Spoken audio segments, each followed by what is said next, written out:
ఈ రకంగా మనము ఎలక్ట్రిసిటీ కూడా గతంలో మనకు తెలుసు, మనము హైదరాబాద్లో ఏ రకంగా ఇండస్ట్రియలిస్ట్ ధర్నా చేసేవాళ్ళు, మాకు కరెంటు కావాలని.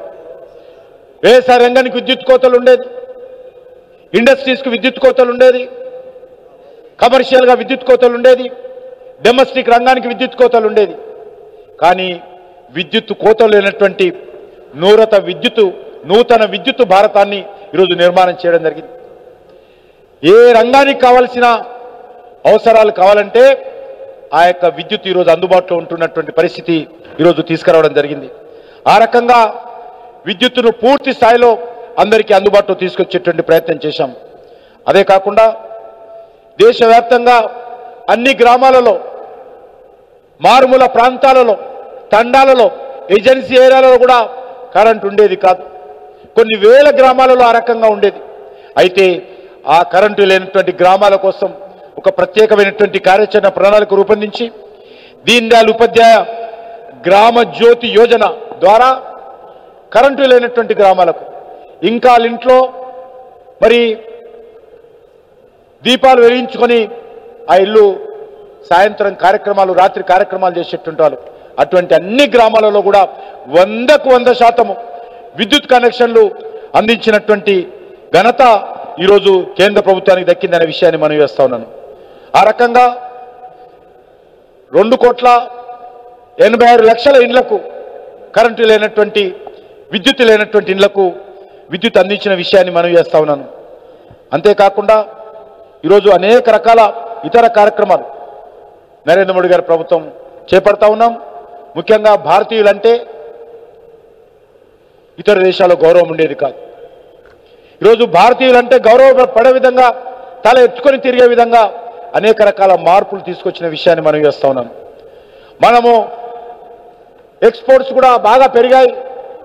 ఎక్స్పోర్ట్స్ను కూడా పెంచుకొని మన దేశంలో ఉన్నటువంటి వ్యవసాయ రంగ ఉత్పత్తులు కావచ్చు, ఎంఎస్ఎంఈ తర్వాత తయారు చేసినటువంటి ఉత్పత్తులు కావచ్చు, లేకపోతే ఎలక్ట్రానిక్స్ వస్తువులు కావచ్చు, టెక్స్టైల్ వస్తువులు కావచ్చు, అన్ని రకాలుగా ఈరోజు గణనీయంగా ఎగుమతులు పెరిగిన విషయాన్ని ఈ సందర్భంగా నేను డీటెయిల్కి వెళ్ళడం లేదు, కాబట్టి గణనీయంగా పెంచుకున్న విషయాన్ని ఈ సందర్భంగా మనవి చేస్తున్నాను. అంతేకాకుండా ప్రపంచవ్యాప్తంగా భారతీయ సంస్కృతిలో, భారతీయ జీవన విధానంలో భాగమైనటువంటి యోగాను అంతర్జాతీయ వేదికగా తీసుకెళ్లిన విషయాన్ని మనవి చేస్తా ఉన్నాను.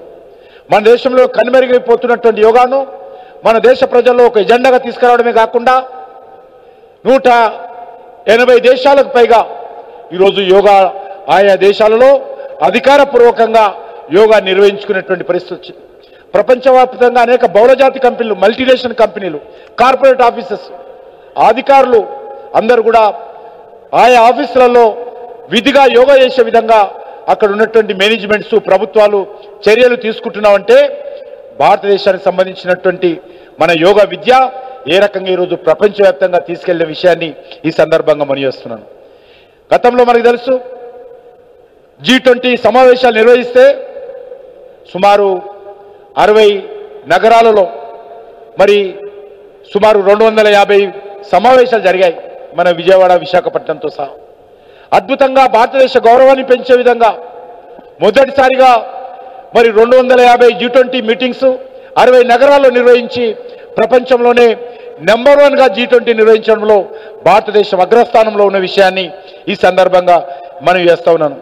అంతేకాకుండా చాలా చిన్న చిన్న విషయాలు కూడా మన తెలుగు బిడ్డ అయినటువంటి మరి విప్లవ వీరుడు అయినటువంటి అగ్గి భరాట తెలుగు ప్రజల ఆత్మగౌరవానికి ప్రతీకగా ఉన్నటువంటి అల్లూరి సీతారామరాజు 125 జయంతిని కూడా మొదటిసారి దేశవ్యాప్తంగా, ప్రపంచవ్యాప్తంగా గుర్తింపు తీసుకురావడం కోసం కేంద్ర ప్రభుత్వం తీసుకున్న చర్యలు, ప్రధానమంత్రి స్వయంగా భీమవరం రావడము, రాష్ట్రపతి స్వయంగా హైదరాబాద్ రావడము, అల్లూరి సీతారామరాజు ఉత్సవాల్లో పాల్గొనడం కోసం వచ్చిన విషయాన్ని ఈ సందర్భంగా మనవి చేస్తా ఉన్నాను.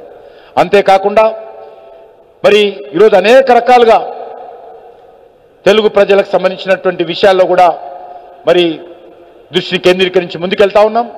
కాబట్టి నేను తెలుగు ప్రజలను, దేశ ప్రజలను కోరుతా ఉన్నాను, ఖచ్చితంగా రానున్న రోజుల్లో మరింత అంకిత భావంతో పనిచేస్తాం, మరింత సమయం ఇచ్చి కష్టపడి కేంద్ర ప్రభుత్వం తరఫున పనిచేస్తాము.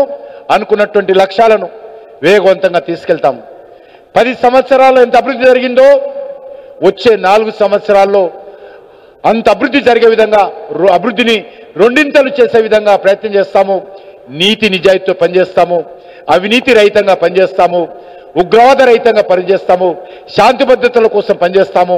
పేదవాళ్ళ సంక్షేమం కోసం పనిచేస్తాము.